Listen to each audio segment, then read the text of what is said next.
हम पहले से बोल रहे हैं ना, लेकिन हमारे देश के बड़े मंत्री उनका ये कहना है चुनाव का और कोरोना का कोई संबंध ही नहीं है। आपने सुना होगा, उनका ये भी कहना है कि जिस राज्य में चुनाव नहीं है वहाँ भी कोरोना हो गया, ये उनकी सफाई है। लेकिन पश्चिम बंगाल, केरल, तमिलनाडु, ये बड़े राज्यों में चुनाव हुआ। भारतीय जनता पार्टी ने पूरे देश से लोग वहाँ इकट्ठे किए प्रचार के लिए। ये गलत नहीं है, चुनाव में इस प्रकार की रणनीति होती है, लेकिन इस बार का माहौल देश के लिए ठीक नहीं है। अगर कुछ लोग हरिद्वार में कुंभ को ऑब्जेक्शन लेते हैं कि बहुत जमावड़ा होता है, उससे कोरोना फैलता है, तो पश्चिम बंगाल हो या और स्टेट में चुनाव की वजह से भी उससे बड़ा जमावड़ा होता है। और आज जो पूरे देश में जो फैलाव हुआ है, जो स्प्रेड हुआ है, उसको भी आप इस नज़र से ही देखना चाहिए। सोशल डिस्टेंसिंग और मास्क ये पहनने के लिए अगर हम लोगों को बाध्य करते हैं, और मेरे हाथ में मास्क है, आपसे बात कर रहा हूँ, आप मुझे पूछेंगे, लेकिन अगर हम लोगों ने ही उसका पालन नहीं किया और लाखों लोगों को इकट्ठा किया, हम लोगों ने, मैं किसी और के ऊपर नहीं बोल रहा हूँ, तो ये मद्रास हाईकोर्ट ने जो टिप्पणी की है उसे गंभीरता से लेनी चाहिए। मद्रास हाईकोर्ट ने ये भी कहा है कि चुनाव आयोग के जो अधिकारी हैं उनके ऊपर मनुष्यवध का अपराध दर्ज हो। लेकिन मुझे किसी ने कहा जो चुनाव आयुक्त रिटायर हो गए हैं उनको कहाँ राज्यपाल बना रहे हैं, जिसके कार्यकाल में ये चुनाव हुआ है, उनको कहीं राज्यपाल बनाकर भेजा है। तो मद्रास हाईकोर्ट की टिप्पणी को कितनी गंभीरता से हमारे देश के राज्यकर्ता लेंगे। लेकिन मुझे नरेंद्र मोदी जी के ऊपर पूरा विश्वास है।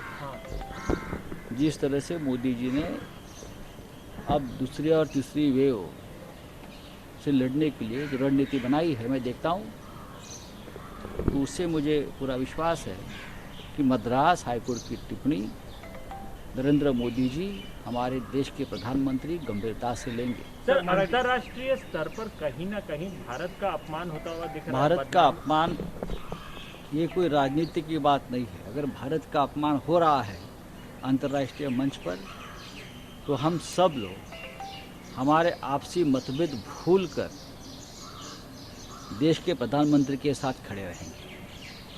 जो कूटनीति प्रधानमंत्री जी बनाएंगे हम उनके साथ खड़े रहेंगे। ये हमारा विश्वास हम उनको देना चाहते हैं।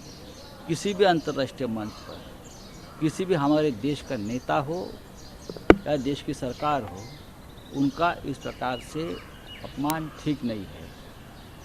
यहाँ के कोरोना की स्थिति के बारे में मैं देख रहा हूँ, विदेशी सोशल मीडिया हो, विदेशी जर्नलिस्ट हो, अखबार हो, मीडिया हो, बहुत ही जिस तरह से वो पिक्चर पेंट किया जाता है, उससे हमारे देश की कारोबार पे, सामाजिक स्वास्थ्य पर बहुत बुरा असर हो रहा है। कहीं एक साजिश तो नहीं अंतर्राष्ट्रीय जिस तरह की बात हो सकती है। हिंदुस्तान की अर्थव्यवस्था को ख़त्म करने की एक बहुत बड़ी साजिश भी हो सकती है, लेकिन हम सबको, पूरे देश को एक साथ होकर उससे लढना होगा। सर, मद्रास हायकोर्ट मद्रास हायकोर्टने जी टिप्पणी केली आहे त्यावर काय मत? बघा, मद्रास उच्च न्यायालयाने जी टिप्पणी केली आहे की कोरोनाच्या संक्रमणास, वाढत्या संक्रमणास निवडणूक आयोग जबाबदार आहे, हे आम्ही अनेक महिने सांगतो आहोत। ममता बॅनर्जी सांगतायत, पक्षाचे अनेक नेते सांगतात की इतकी घाई का, लोकांचे जीव महत्त्वाचे आहेत की निवडणुका जिंकणं महत्त्वाचं आहे। हे जर त्यांनी आम्ही सांगत होतो, तेव्हा काही मोठे नेते दिल्लीतले भाजपचे आम्हाला सांगत होते, आम्हाला ज्ञान देत होते की निवडणूक आणि कोरोनाचा काही संबंध नाही। महाराष्ट्रात निवडणुका नाहीत पण तिथे कोरोना वाढतो, किंवा अन्य राज्यामध्ये निवडणुका नाहीत तिथे कोरोना वाढतो, उत्तर प्रदेशमध्ये वाढतोय, दिल्लीमध्ये वाढतो, हे त्यांचं म्हणणं होतं सगळ्यांचं। पण ते चुकीचं आहे, कारण संपूर्ण देशातून प्रचारासाठी बंगालसारख्या ठिकाणी लोक गोळा केले गेले. तेच लोक इथे परत आपापल्या राज्यात गेले आणि करोना संक्रमण वाढत गेलं, हे सत्य. जर आम्ही हरिद्वारच्या कुंभमेळ्यावरती आक्षेप घेतोय की मोठ्या प्रमाणात गर्दी जमवून करोना वाढवला, मग अशा प्रकारचा राजकीय कुंभमेळा 4 राज्यातील निवडणुकात सुद्धा झालेला आहे आणि त्यातून सुद्धा करोना वाढला. सोशल डिस्टन्सिंगचा फज्जा उडाला, त्या संदर्भातलं प्रोटोकॉलचं पालन केलं गेलं नाही प्रत्येक ठिकाणी आपण पाहिलं. इतर वेळेला या गोष्टी माफ असतात निवडणुकीमध्ये, पण आज देशाची परिस्थिती अत्यंत गंभीर असताना या गोष्टी आपण पाळल्या पाहिजे. आता मद्रास हायकोर्टाने सांगितलं की निवडणूक आयोगाला दोषी ठरवा. हायकोर्टाचं भूमिका आहे, ह्याच्यावरती मला विश्वास आहे की नरेंद्र मोदीजी देशाचे प्रधानमंत्री आहेत, ते अत्यंत हा विषय गांभीर्याने घेतात सध्या करोनाचा. तर ते मद्रास हायकोर्टाची टिप्पणीसुद्धा गांभीर्याने घेतील. पण मला आत्ता समजलं आहे काही दिवसापासून की ज्यांच्या कार्यकालामध्ये या निवडणुका झालेल्या आहेत, ते निवृत्त निवडणूक आयुक्त जे आहेत आपले, त्यांना सरकार बक्षीस म्हणून राज्यपाल म्हणून पाठवत आहे. आता एका बाजूला मद्रास हायकोर्ट म्हणत आहे की निवडणूक आयोगावरती सदोष मनुष्यवधाचा गुन्हा दाखल करा, आणि दुसऱ्या बाजूला ज्यांच्या कार्यकाळात त्या निवडणुका होत आहेत किंवा झाल्या त्यांना तुम्ही बक्षीस देताय राजकीयदृष्ट्या. रिटर्न गिफ्ट देते हैं सर.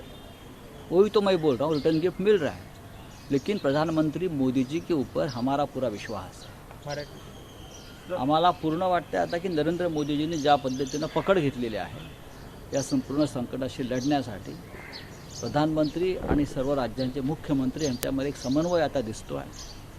त्याच्यामुळे या सगळ्या विषयावर गांभीर्यानं पाहिलं जाईल. तर सोनिया गांधींनी एक पत्र लिहिले आणि त्यांनी म्हटलं की ज्या ज्या राज्यात बिगर भाजपची सत्ता आहे तिथं कोरोनाची परिस्थिती हाताळण्यात राज्य सरकार अपयशी ठरले, त्यामुळे ही एक भूमिका कुठेतरी असंवेदनशील वाटते केंद्र सरकार, असं सोनिया गांधी. सोनिया गांधी या ज्येष्ठ नेत्या UPAच्या अध्यक्ष आहेत, त्यांनी एक पत्र लिहिलं असेल, त्याच्यावर चर्चा होईल सर्व स्तरावर. सर हिंदी में. श्रीमती गांधी ने जो पत्र ये लिखा, श्रीमती गांधी एक वरिष्ठ नेता है, हाँ UPA की चेयरपर्सन है. हाँ बहुत से राज्यों में कांग्रेस की भी सरकारें हैं, विरोधियों की सरकारें हैं, उनके पास ये जानकारी होगी तो इस तरह से पत्र लिखकर देश को जानकारी वो दी. कह रहे हैं कि हमको इकट्ठा लड़ना है, हम इसमें सत्ता और विपक्ष न करें इस विषय को लेकर. हमारे भी यही कहना है कि संकट की घड़ी में हम सब एक हैं, ना सत्ताधारी है ना विपक्ष है, देश के लिए लड़ना होगा. सर जुलिया